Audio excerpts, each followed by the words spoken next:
ويسر لي أمري واحلل عقدة من لساني يفقه قولي ربنا افتح بيننا وبين قومنا بالحق وأنت خير الفاتحين ولا حول ولا قوة إلا بالله العلي العظيم اللهم لا سهل إلا ما جعلته سهلا وأنت تجعل الحزن إذا شئت سهلا سبحانك لا علم لنا إلا ما علمتنا إنك أنت العليم الحكيم ولا حول ولا قوة إلا بالله العلي العظيم أما بعد. Alhamdulillah, kita bersyukur kepada Allah Subhanahu wa taala, dengan rahmat dan limpah kurnianya kita bertemu lagi dalam majlis yang diberkati oleh Allah Subhanahu wa taala. Mudah-mudahan Allah Subhanahu wa taala menjadikan perhimpunan kita mendapat rahmat dan mendapat keberkatan daripada Allah Subhanahu wa taala, insya-Allah. Tuan-tuan muslimin dan muslimat yang dirahmati Allah, kita masih lagi membicarakan tentang adab-adab imam dan makmum, iaitu membicarakan tentang adab imam sebelum mendirikan solat. Pada pertemuan yang telah lalu kita membicarakan bahawa seorang imam apabila dia nak mendirikan solat, hendaklah dia memelihara akan kesucian dirinya. Maksud kesucian diri ini ialah dalam soal dia mengambil wuduk, sama ada dia mengambil wuduk ini dilihat oleh orang ataupun tidak dilihat oleh orang, sama ada dia mengambil wuduk ini dalam keadaan beramai-ramai di tempat yang terbuka, ataupun dia mengambil wuduk dalam keadaan dia bersendiri-sendiri dalam tempat yang khas untuk imam. Maka seboleh-bolehnya seorang imam ini mestilah dia mempunyai akhlak dia. Akhlak seorang imam bila dia nak mengambil wuduk ni, iaitu menghidupkan akan sunnah-sunnah Rasulullah sallallahu alaihi wasallam. Apa yang dimaksudkan menghidupkan sunnah-sunnah Rasulullah sallallahu alaihi wasallam ketika wuduk, iaitu mengelokkan wuduknya dengan seelok-elok yang mungkin. Maknanya bukan setakat bila wuduk ni ambil manya orang wajib je. Walaupun Allah Subhanahu wa taala menyebut di dalam Al-Quran, ya ayyuhallazina amanu idza qumtum ila shalah faghsilu wujuhakum wa aydiyakum ilal marafiq wamsahu bi ru'usikum wa arjulakum ilal ka'bayn. Wahai orang yang beriman, bila kamu nak mendirikan solat, maka basuhlah muka. Itu yang wajib. Kemudian basuhlah kedua tangan sampai ke siku. Kemudian basuhlah maknanya wamsahu bi ru'usikum, maknanya kepala kamu. Kemudian basuhlah kaki sampai atas buku lali. Itu yang wajib. Tapi orang yang beriman ini, kalau sekiranya dia seorang imam ataupun bukan seorang imam, makmum, hendaklah dia ketika mana dia mengambil wuduk ini dengan sebaik-baik wuduk yang mungkin. Mana tahsinul wuduk, makna menyempurnakan wuduk itu bukan setakat yang wajib, malah menghidupkan sunnah-sunnah Rasulullah sallallahu alaihi wasallam ketika mana ambil wuduk. Basuh tangan dulu, baca bismillah, komo-komo masuk air dalam hidung, kan? Ini adalah sunnah-sunnah yang mana kalau dia lakukan semua perkara ni dengan niat itba' sunnah, mengikut sunnah, maka jadilah wuduk itu ataupun cara dia mengambil wuduk ini adalah cara yang sebaik-baik wuduk yang ditunjuk oleh Rasulullah sallallahu alaihi wasallam. Ini dia tuan-tuan muslimin dan muslimat yang dirahmati Allah. Itu sebabnya apabila Rasulullah sallallahu alaihi wasallam berkata kepada memberitahu kepada Bilal bin Rabah, aku mendengar terompah alah kasut kamu dalam syurga. Apakah amalan kamu ya Bilal? Maka ya Rasulullah, tidaklah ada satu amalan yang aku mengharapkan dianya jadi kebaikan kepada aku, melainkan bila aku ambil wuduk, aku baikkan wuduk tu. Maknanya ambil wuduk dengan cara yang paling sempurna. Maknanya cara yang paling sempurna ya apa? Seperti mana yang Rasulullah buat sallallahu alaihi wasallam. Yang Rasulullah buat, Rasulullah tak meninggalkan. Yang itulah yang ditiru, yang diikut oleh Bilal bin Rabah. Dan selepas daripada aku memperelokkan akan aku punya wuduk, maka aku mendirikan akan solat 2 rakaat, iaitu solat sunat wuduk. Itu yang dibuat oleh Bilal bin Rabah, sehingga dia mengharapkan, belum lagi dia meninggal dunia, tetapi Allah Ta'ala telah memberi kemuliaannya, terompahnya dah berbunyi dalam syurga lagi dah. Ini hebatnya tuan-tuan, golongan para sahabat, iaitu generasi awalun, yang mereka ni betul-betul mencontohi akan perbuatan Rasulullah sallallahu alaihi wasallam. Maka yang kedua daripada ada adab imam atau makmum sebelum mendirikan solat ini ialah bersiwak ataupun menggosok gigi. Ini kita nak bicarakan tuan-tuan hari ini, muka surat 107. Qala musannifu rahimahullahu ta'ala wa nafa'ana Allah bi'ulumihi fi darain. Disunatkan sebelum solat kerana dapat membersihkan mulut dan mendatangkan keridaan Allah Subhanahu wa taala. Rasulullah sallallahu alaihi wasallam menyebutkan dalam hadisnya, maknanya membersihkan mulut itu sebahagian daripada kebersihan, dan mardatillah, makna redha Allah taala. Jadi orang yang gosok gigi ni, pertama ialah untuk membersihkan mulut. Yang keduanya mardatillah, Allah taala redha dengan dia, dengan sebab dia bersihkan mulut. Atau utamanya dalam keadaan sekarang, orang sekarang, sekarang ni macam mana masalah orang menghisap rokok dah. Kalau masalah kita larang nak hisap rokok tu, nak hisap dah. Tapi bila dia datang ke masjid tu, dia baru menghisap rokok kat tangga tadi, kan? Dia dah ambil wuduk dah daripada rumah naik, ataupun hisap rokok dalam perjalanan. Dalam keadaan dia datang tu mulutnya berbau. Berbau ni tuan-tuan, pada zaman Rasulullah sallallahu alaihi wasallam, Rasulullah kata, siapa yang makan bawang putih jangan menghampiri akan tempat ini. Maknanya masjid. Kerana orang yang makan bawang putih ni mulutnya berbau. Kita bukan seperti mana orang Arab.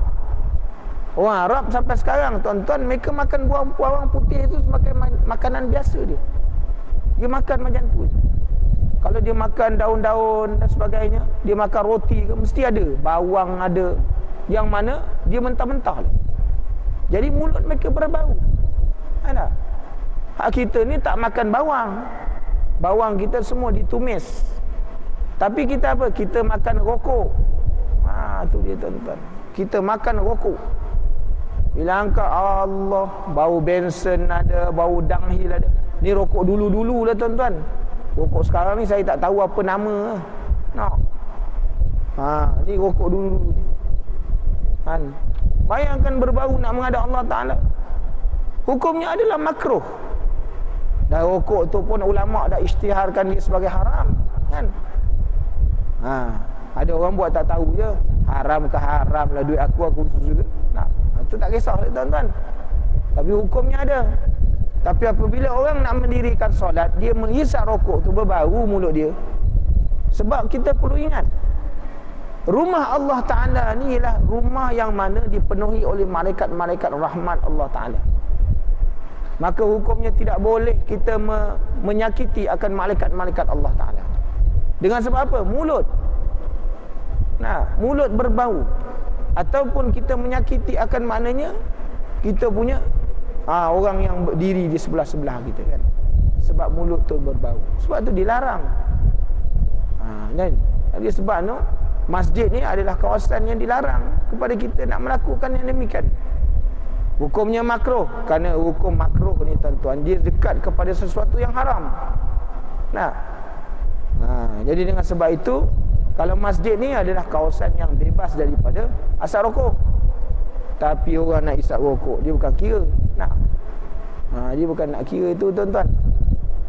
Jadi ini yang kita perlu ingatkan, bahawa mendatangkan akan redha Allah Ta'ala. Dan banyak hadis yang menyebutkan dalil pensyariatan sebelum solat, di antaranya hadis yang pertama, an Abi Hurairah radhiyallahu anhu anna Rasulullah sallallahu alaihi wasallam qala laula an ashukka ala ummati au ala nasi la amartuhum bisiwaki ma'a kulli salati.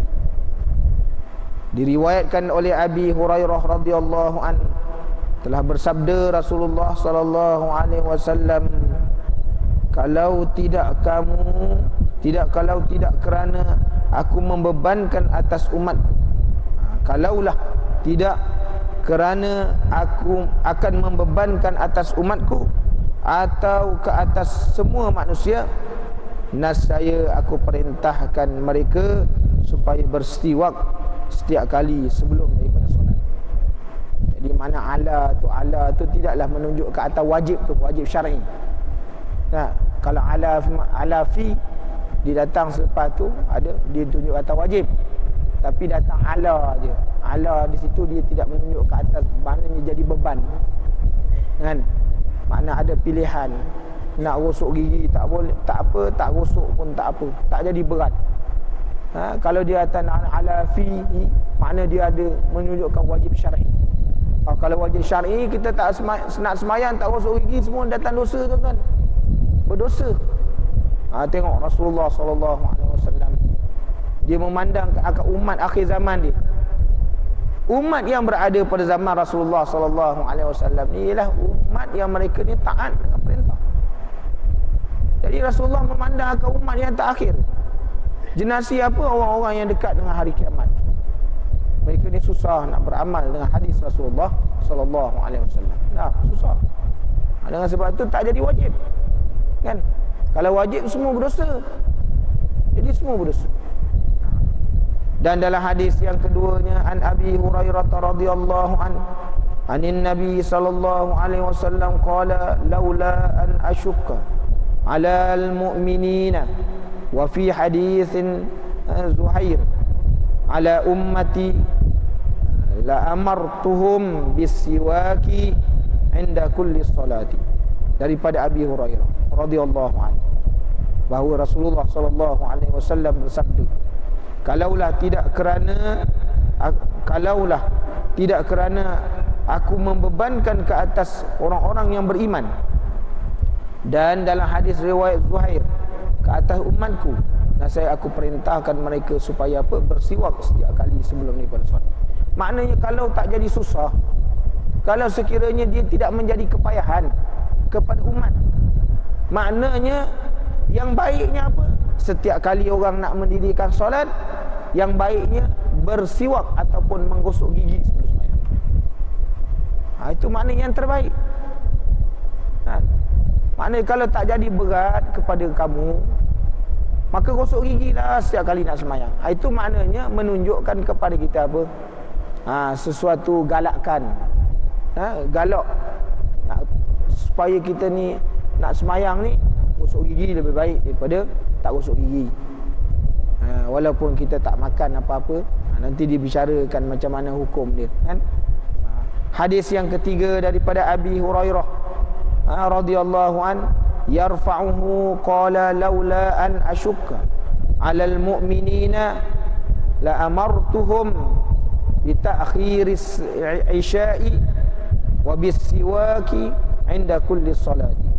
Diriwayatkan daripada Abi Hurairah radhiyallahu an, yang menyandarkannya kepada Rasulullah sallallahu alaihi wasallam, baginda bersabda, kalaulah tidak kerana aku membebankan atas orang beriman, nascaya aku perintahkan supaya mereka ni melewatkan solat fardu isya dan bersiwak setiap kali sebelum daripada solat.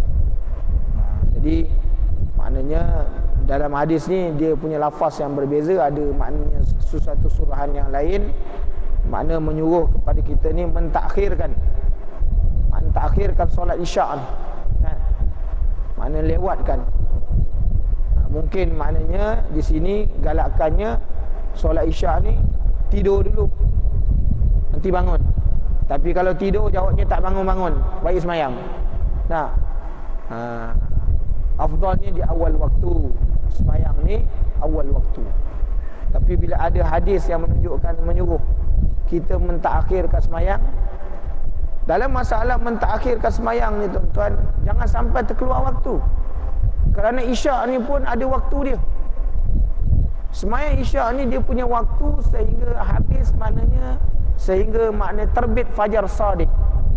Maknanya kalau kita tengok di kaki langit tu dah ada cahaya putih tu, satu benang putih nampak di ufuk langit tu, dah ada cahaya putih kan, maka tu waktu isyak dah habis kan.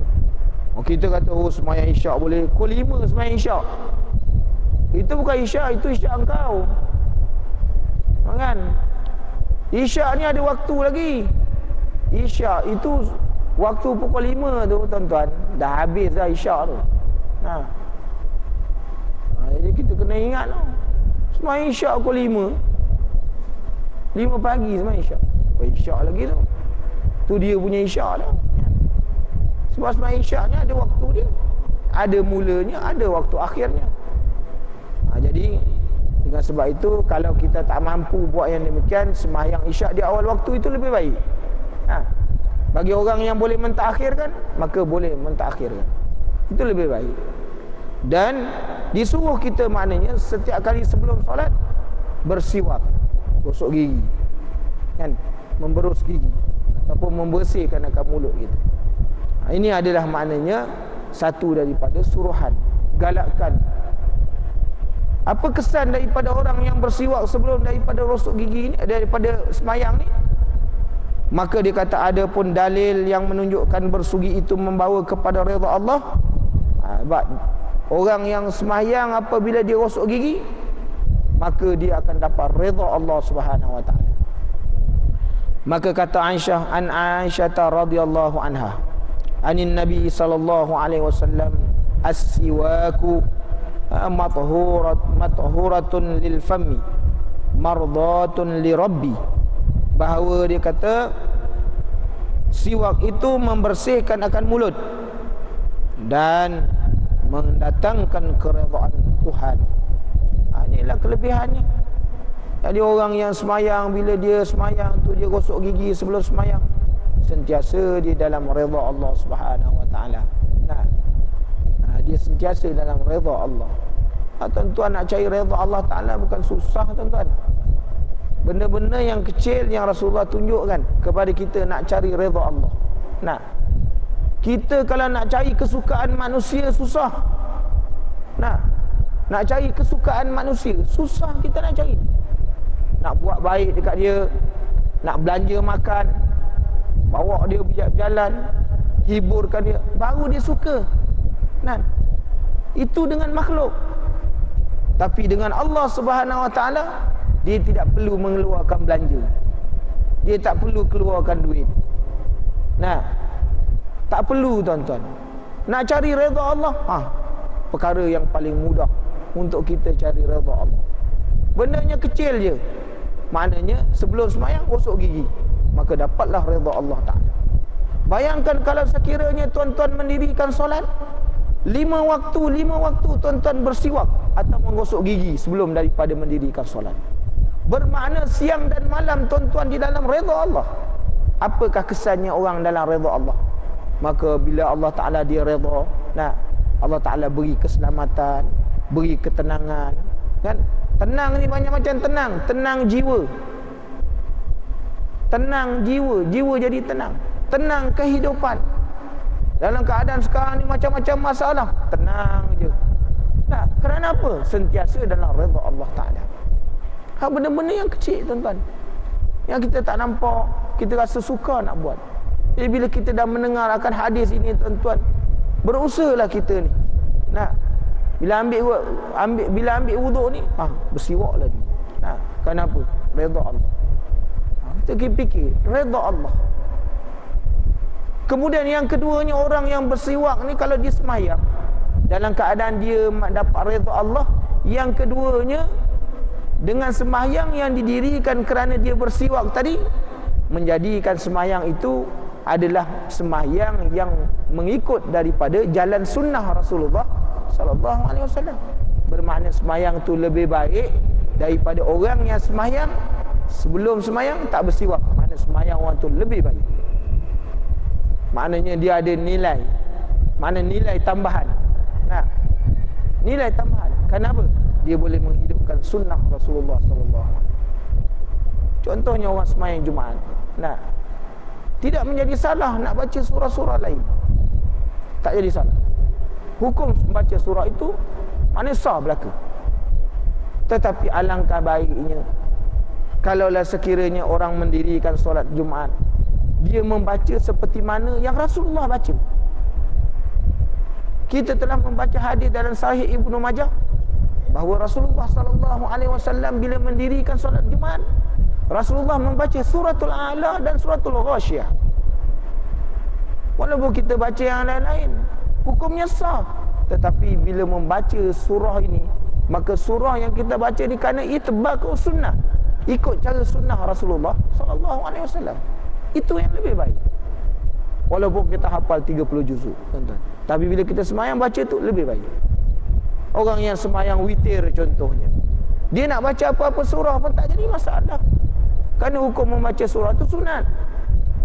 Tetapi alangkah baiknya kalau sekira yang sunat itu maknanya bertepatan dengan sunnah Rasulullah sallallahu alaihi wasallam. Kan? Rakaat pertama baca sabbihisma rabbikal a'la, rakaat kedua baca qul ya ayyuhal kafirun, rakaat ketiga baca qul huwallah, tepat dengan sunnah Rasulullah sallallahu alaihi wasallam. Maka sembahyang itu lebih baik daripada orang yang hukum sembahyang sah juga, tapi orang yang mengikut sunnah ni dia sembahyang ada nilai tambah. Kenapa? Nilai tambahnya kerana mengikut sunnah Rasulullah sallallahu alaihi wasallam. Tak salah tuan-tuan. Cuma bezanya ikut sunnah tak ikut sunnah. Itu beza. Ada? Ni yang kita nak kena faham. Jadi bila kita dah menuntut ilmu, kita dah dengar, kita dah baca, jadikan makna benda-benda ni satu benda yang kita nak buat, usaha nak buat. Barulah maknanya ilmu tu tadi akan memberi manfaat kepada kita. Barulah al-ilmu bil amal. Baru jadi ilmu tu makna beramal dengan ilmu. Ni tahu banyak tapi tak buat, sia-sia dia. Tak jadi sia-sia. Jadi kita ni tujuan menuntut ilmu tu kerana nak beramal. Kalau belajar tak nak beramal, maka tidak ada faedah menuntut ilmu. Tidak ada faedah. Kerana ilmu itu tidak memberi manfaat kepada dia. Kan? Kan dikatakan al-ilmu yantafa'a bihi. Ilmu yang bermanfaat. Jadi kalau belajar ilmu tak manfaat, apa tanda maknanya sesuatu ilmu itu tidak bermanfaat? Apabila orang belajar ilmu, dia tidak dapat beramal dengan ilmu. Itu tanda ilmu tak manfaat. Ini sebabnya kita belajar tujuan tu. Kenapa kita nak ambil, ya Allah ya Tuhanku, mudahkan untuk dah tahu ni untuk beramal dengan ilmu. Nah, barulah tuan-tuan, baru maknanya kita punya hidup tu dia akan meningkat. Nah, kenapa? Dah tahu amal, baru lebih baik. Kerana orang yang beramal itu, mana orang yang tahu itu lebih baik daripada orang yang tak tahu. Kan? Jadi ini kedudukan dia. Jadi tuan-tuan, muslimin dan muslimat yang dirahmati Allah. Sambung lagi. Sebenarnya perbahasan mengenai bersiwak sebelum solat ini agak menarik dan panjang. Maka saya menyusunkan mengikut tajuk-tajuk berikut. Yang pertama, jadi tengok tuan-tuan, dalam bab siwak je pun kalau ditulis dia jadi satu kitab. Ulama-ulama membicarakan tentang bab siwak ni, kalau ditulis pun jadi satu kitab tuan-tuan. Nak menunjukkan bahawa ilmu Allah Ta'ala ni terlalu luas. Kan? Ilmu Allah Ta'ala ni terlalu banyak. Wa ma utitum minal ilmi illa qalila. Tidak diberikan kepada kamu melainkan ilmu yang sedikit. Yang kita tahu ni sikit je tuan-tuan. Ilmu Allah Ta'ala ni tak boleh nak kita, tak boleh nak dihitung banyaknya. Kan? Yang kita tahu sikit, banyak lagi yang kita tak tahu. Itu dia suruh kita duduk belajar, duduk menuntut ilmu. Maka ta'rif rukun dan perkataan yang seerti bagi siwak. Menurut pengarang kitab Hasyiah Al-Baijuri, ta'rif bagi perkataan siwak diambil daripada sudut bahasa ialah perbuatan menggosok ataupun menyental sesuatu dan peralatan. Dari sudut syarak pula, siwak diertikan sebagai penggunaan ranting kayu dan seumpamanya pada gigi dan persekitarannya untuk menyingkirkan perubahan bau atau warna mulut dan sebagainya dengan niat. Niat tu apa? Kerana nak cari redha Allah. ataupun niat nak ikut sunnah Rasulullah sallallahu alaihi wasallam. Jadi disebut dekat situ siwak dari sudut istilah syarak. Dari segi syaraknya apa? Penggunaan ranting kayu ataupun seumpama dengannya. Ranting kayu atau seumpama yang boleh menghilangkan akan bau, menyingkirkan bau ataupun warna pada mulut, pada gigi tadi. Zaman sekarang kita payah dah nak cari kayu siwak. Nak pakai kayu siwak pun tak reti. Orang tolak orang, dia tolak semua sekali. Melecet habis gigi usi. Tak reti nak pakai. Dah kita ada beruk gigi kan. Orang buatkan ganti ada tu. Serupa juga kalau kita pakai, dia boleh menyingkirkan bau mulut, menghilangkan kotoran. Pakailah. Jangan terlalu ekstrim tuan-tuan. Ni kita ni kalau buat ibadat ekstrim lah kan. Ini tak boleh pakai. Ni bid'ah. Bid'ah belaka dia. Sikit-sikit bid'ah. Berat benar. Tak mahu menerima perubahan. Kan? Zaman Rasulullah ni guna kuda. Ini kapal pakai kereta bid'ah. Semua pakai buang kereta belaka. Cari kuda. Habis keliling ni tambak kuda belaka. Silap-silap kuda pun naik atas masjid. Kan? Payah dia tu. Nak naik tangga payah, suruh kuda tu naik atas. Kita jangan kena tuan-tuan, maknanya sesuatu benda tu dia boleh berubah mengikut azman, maknanya ikut zaman. Hukum tak boleh berubah. Hukum tidak boleh berubah mengikut zaman. Tapi suatu benda tu dia boleh berubah ikut zaman. Kan? Zaman Rasulullah guna kenderaannya, muasalat dia. Unta. Zaman kita tak boleh dia tuan-tuan. Zaman tu dah berubah, kita dah ada jalan raya. Zaman Rasulullah penggunaan tu kerana sesuai pada zaman Rasulullah berada. Itu sebabnya Sayyidina Umar Al-Khattab radhiyallahu an menyebutkan bahawa hendaklah kamu didik anak-anak kamu pada zaman dia berada. Bukan zaman kita. Zaman kita nak pergi bandar naik bas. Zaman anak kita pergi bandar tak naik bas lagi. Kan? Dia naik basikal dia pergi. Dia naik motor sendiri. Zaman kita kalau naik bas tu tengok loceng dulu. Kat mana loceng? Sebab takut terlepas. Duduk berdiri kat loceng. Zaman sekarang tak ada tuan-tuan. Zaman dah berubah. Kan? Tu sebab zaman dia berada. Bukan zaman kita lagi. Zaman kita nak type sesuatu semua pakai machine type. Ketuk satu. Dah. Zaman sekarang tak payah. Kan? Dia tulis dia send terus. Keluar kat betul. Zaman berubah. Adakah itu salah? Tak salah. Kerana sesuai dengan zaman. Jadi jangan jadi orang yang jumut dari sudut pemikiran. Selama mana benda tu tidak melanggar syarak. Tidak melanggar syarak. Gunalah. Islam ni bukan terlalu jumut tuan-tuan. Kita yang menjumutkan agama. Sebenarnya Islam tidak jumut. Islam tidak mengongkong akan umat dia. Tapi kita yang mengongkong akan Islam. Jadi susah. Kita buat fatwa yang menyusahkan orang lain. Jadi itu kita kena ingat tuan-tuan. Muslimin dan muslimat yang dirahmati Allah. Adapun dia kata rukun siwak itu 3. Yang pertama dia kata mushtaqun, iaitu orang yang bersiwak. Yang keduanya mushtaqun bihi, alat yang diguna untuk bersiwak. Yang ketiganya mushtaqun fihi, tempat yang digosok, iaitu gigi dan persekitarannya. Ini rukun dia. Jadi kalau nak siwak ni mesti ada orang yang bersiwak, ada yang alat yang digunakan, ada tempat untuk bersiwak tu jadi itu keadaan dia. Ada juga beberapa perkataan yang mempunyai maksud yang sama dengan perbuatan membersihkan gigi dan bahagian dalam mulut, di antaranya bersugi, bersiwak dan sebagainya. Saya sebutkan bersiwak adalah salah satu dari perkataan yang seerti dengan bersugi secara khusus, kerana ada di dalam kalangan masyarakat kita yang menyangka bahawa bersiwak itu ialah menggosok gigi dengan menggunakan akar kayu arak sahaja, Ini akan menyebabkan mereka membuat kesimpulan bahawa membersihkan gigi dengan alat selain daripada itu tidak termasuk dalam perkataan sunnah. Jadi pengarang ni menggunakan perkataan yang seerti dengannya. Nak guna siwak pun boleh, nak guna bersugi pun boleh. Sebab kalau kita kata bersiwak, dia guna satu alat dia, mesti guna kayu. Nah, habis bagaimana orang yang bersugi dengan menggunakan lain daripada kayu? Adakah dia tidak diertikan sebagaimana bersiwak? Susah juga.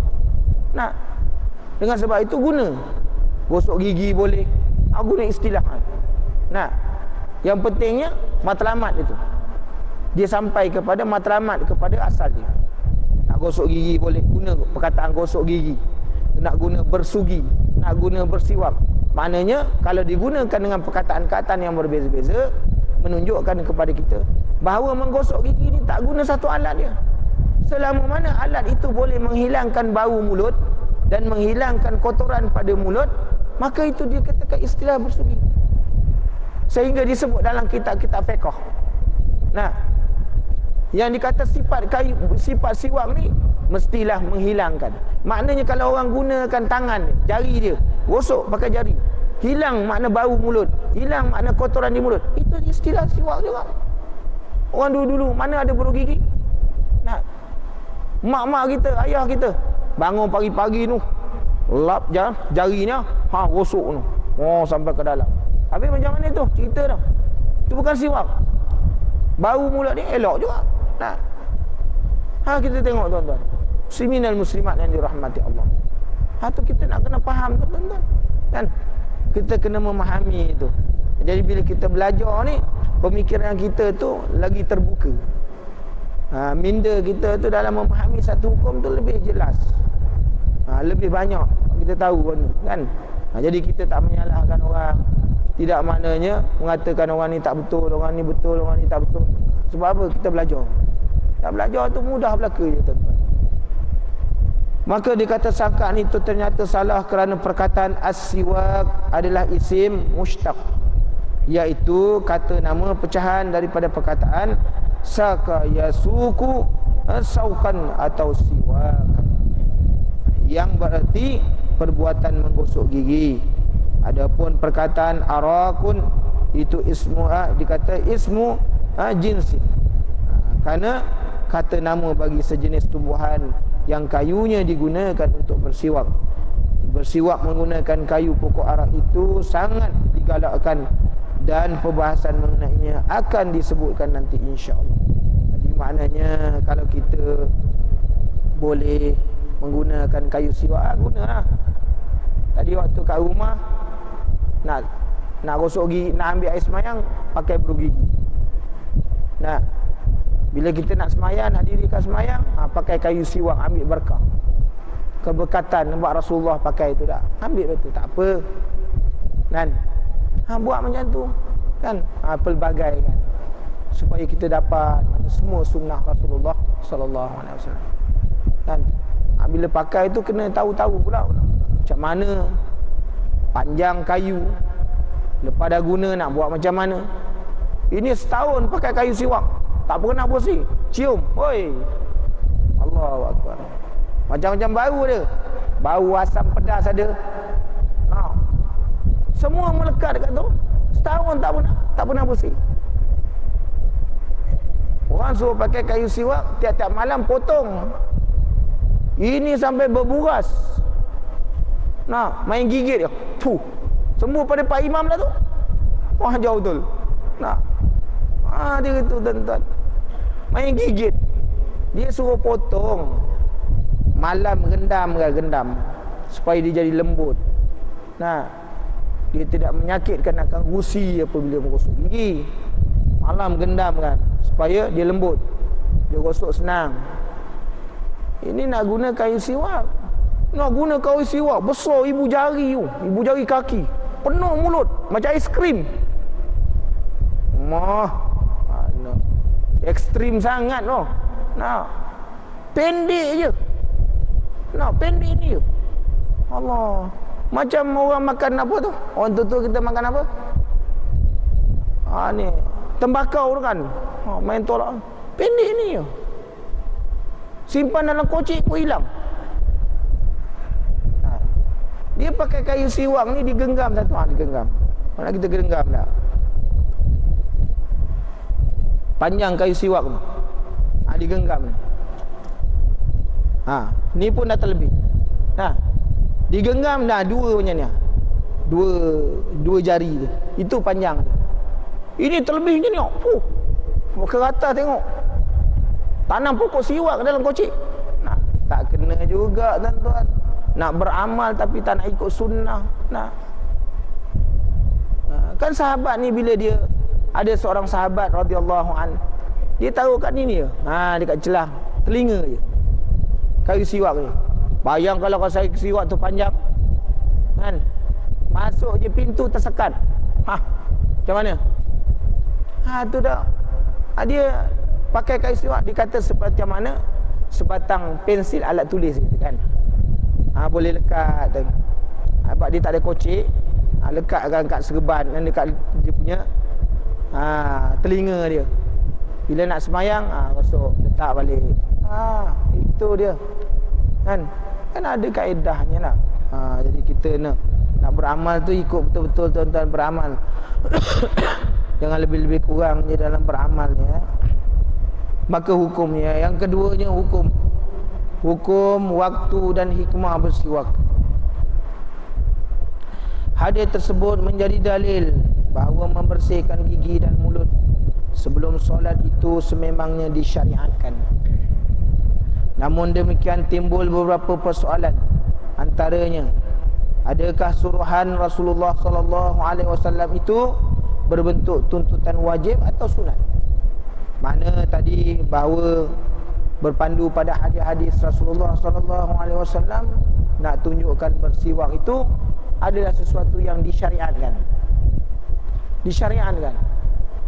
Tapi adakah maknanya syariat itu wajib atau syariat itu sunat?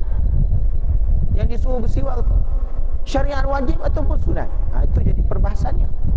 Maka disebutkan menjawab soalan ini, saya sebutkan kata-kata Imam Ibn Hajar Al-Asqalani dalam kitab Fathul Bari semasa menghuraikan hadis ini. Imam Syafi'i berkata di dalam hadis ini terdapat dalil bahawa bersiwak sebelum solat adalah tidak wajib. Jadi adalah kaedah dia. Imam Syafi'i kata berpandu pada hadis-hadis yang diteliti bahawa syariat itu bukan menunjukkan atas kewajipan. Hal ini kerana jika hukumnya wajib, nascaya baginda Rasulullah sallallahu alaihi wasallam akan menyuruh mereka sama ada perkara ini memberatkan atau tidak memberatkan. Dan kebanyakan cerdik pandai berpegang dengan pendapat yang mengatakan bersiwak itu tidak wajib. Jadi maknanya kalaulah kiranya dia menjadi wajib, sudah tentu Rasulullah akan menerangkan dalam hadis tu, dalam perkataan Rasulullah tu, sabda Rasulullah tu menunjukkan atas kewajipan. Tapi dia datang tu, perkataan tu tak menunjukkan. Kalaulah tidak memberatkan atas kamu, kalau tak membebankan ke atas kamu, tu perkataan itu tidak menunjukkan atas wajib. Jadi kalau wajibnya, setiap kali kamu nak mendirikan solat, hendaklah kamu bersiwak. Hendaklah, dia jadi wajib lah tu. Tak? Jadi perintah pula. Jadi ini kalaulah tidak memberat ke atas kamu, jadi tak membebankan ke atas kamu, itu menunjukkan bahawa kalam Rasulullah sallallahu alaihi wasallam itu bukanlah menunjuk, kata Imam Syafi'i, bukan dia menunjukkan atas kewajipan kan. Soalan yang kedua, adakah siwak disunatkan setiap kali sebelum solat fardu, sunat ataupun solat yang pertama selepas berwuduk saja? Persoalan timbul. Kalaulah sekiranya siwak ini dia tidak wajib, dia jadi sunat. Jadi sunatnya bila? Adakah sunat tu setiap kali nak mendirikan solat, ataupun ketika mana nak semayang yang pertama je? Mana kita mula semayang ni, bermula semayang apa? Subuh. Subuh je wajib. Subuh je diperintahkan bersiwak. Zuhur, asar, maghrib, isyak tak perlu. Ataupun tak kira, fardu ke, sunat ke, setiap kali nak semayang, apa kira semayang? Semuanya disuruh kita bersiwak. Maka jawapannya apa? Ibnu Hajar menyebutkan, dia kata di dalam kitab Fathul Bari menghuraikan hadis ini, berdalilkan daripada sabda Rasulullah sallallahu alaihi wasallam, menunjukkan, dia kata inda kulli salat, kulli itu maknanya semua, tak kira. Kerana dia tidak memfokuskan bahawa semayang itu fardu ke sunat, maknanya tak kira fardu ke, sunat ke, semayang zuhur ke, asar ke, setiap kali nak semayang maka disuruh kepada kita bersiwak. Nah, sebab apa dia kata inda kulli salat? Itu nak menunjukkan makna semua semayang, tak kira lah semayang fardu ke, semayang sunat ke, buat semua. Menunjukkan makna sunat bersiwak pada solat fardu dan sunat. Sebab apa? Mana datang dia tunjukkan bahawa semua semayang, bahawa dia kata apa? Inda kulli. Kulli maknanya semua. Kan? Kalau dia kata inda kulli salatul fardu, fardu je. Tapi oleh kerana kulli solat, solat ni umum. Nak dia umum. Bila kata umum, maka dia tak kira lah. Kerana kalimah solat itu tidak didatangkan dengan alif lam yang menunjukkan atas makrifah, solat yang dikenal, tapi dia berbentuk umum, nakirah. Jadi dengan sebab itu, apa-apa solat kalau kita buat, maka hendaklah kita bersiwak sebelum itu. Itu kehendaknya tuan-tuan muslimin dan muslimat yang dirahmati Allah. InsyaAllah panjang umur kita bertemu lagi. Kita berhenti setakat ini dulu. Kita akan sambung pada bicaraan kita pada masa yang akan datangnya, sekiranya diizinkan oleh Allah Subhanahu wa taala, insyaallah. Bismillahirrahmanirrahim. Alhamdulillahirabbil alamin, wassalatu wassalamu ala asyrafil anbiya'i wal mursalin wa ala alihi washabbihi ajmain. Allahumma zidna wa la tanqusna wa akrimna wa la tuhinna wa a'tina wa la tahrimna wa athirna wa la tu'sir alaina wardina warda 'anna. Allahumma zidna ilma, Allahumma zidna ilma, Allahumma zidna ilma, Allahumma faqih fid din wa 'allimna ta'wil. Rabbana atina fid dunya hasanah wa fil akhirati hasanah wa qina azaban nar. Sallallahu ala sayyidina Muhammad wa ala alihi washabbihi wasallam. Walhamdulillahirabbil alamin. Barakallahu fiikum. Assalamualaikum warahmatullahi wabarakatuh.